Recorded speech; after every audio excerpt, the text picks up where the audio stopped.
আসসালামু আলাইকুম, সবাইকে স্বাগতম জানাচ্ছি নতুন আইটি রেসিপি দেখার জন্য। আজকে আপনাদের সাথে শেয়ার করব কোনো প্রকার ঝামেলা ছাড়া অল্প সময়ে ঝটপট তৈরি করা যায় এমন একটি রেসিপি। আসলে অনেক ব্যাচেলার আপু ভাইয়ারা আছে যাদের অনেক মন চায় ফিরনি খেতে, কিন্তু অনেক ঝামেলার জন্য মন চাইলেও খেতে পারে না। সেই সব ভাই ও বোনদের জন্য আজকের এই রেসিপি। আশা করছি একটু হলেও তাদের উপকার হবে।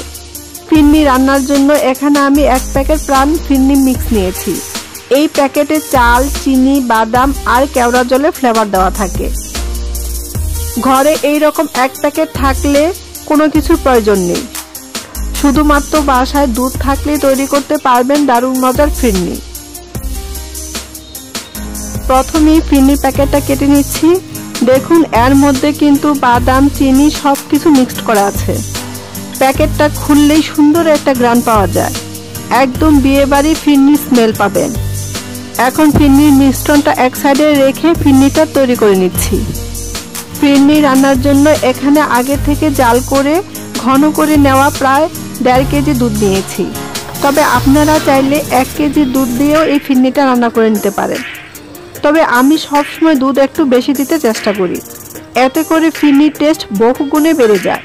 তাই এখানে 2 কেজি দুধ জাল করে 1.5 কেজি করে নিয়েছি। আমি এখানে গাভীর দুধ ব্যবহার করছি, তবে আপনারা চাইলে প্যাকেট দুধ বা গুঁড়া দুধও ব্যবহার করতে পারেন। এবার এই দুধটা একবার বলক আসলে ফিরনির মিক্সটা এই দুধে দিয়ে দিব।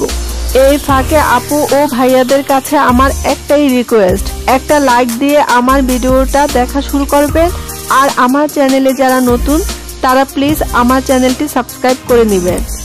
আর যারা অলরেডি সাবস্ক্রাইব করে নিয়েছেন তাদেরকে জানাই অসংখ্য ধন্যবাদ। দেখুন দুধে বলক চলে এসেছে। এবার এই দুধে ফিরনি মিক্সটা ঢেলে দিব। ঢেলে দিয়ে সাথে সাথে অনবরত নেড়ে চেড়ে দিতে হবে যাতে দলা পেকে না যায়। ফিরনির মিশ্রণটা দিয়ে মিডিয়াম টু হাই হিটে রান্না করে নিলেই হবে, আর মাঝে মাঝে একটু নেড়ে চেড়ে দিলেই হবে। আসলে এই ফিরনি রান্না করতে কোনো ঝামেলাই নেই, বাসায় শুধু দুধ থাকলেই হবে।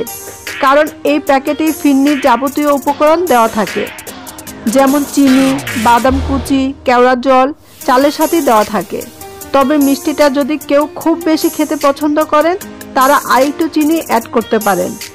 তবে আমার মতে চিনির পরিমাণটা একদম পারফেক্ট, তাই আমি এখানে অতিরিক্ত আর কোনো কিছুই দিচ্ছি না। আমি মাঝে মাঝে নেড়ে চেড়ে দিচ্ছি যাতে নিচে না লেগে যায়। নিচে লেগে গেলে ফিরনির পুরো স্বাদটাই কিন্তু নষ্ট হয়ে যাবে। আমার রান্নাটা প্রায় হয়ে গেছে। দুধটা বেশ ঘন হয়ে গেছে আর চালটাও সুন্দর মতো সিদ্ধ হয়ে গেছে। এর থেকে বেশি ঘন করব না, এর থেকে বেশি ঘন করলে ঠান্ডা হলে ফিরনিটা অনেক বেশি জমাট বেঁধে যাবে। দেখুন ফিরনিটা কেমন ক্রিমি দেখাচ্ছে, ফিরনিতে সুন্দর একটা কালার আসছে আর ফিরনিতে সেই গ্রান বের হচ্ছে।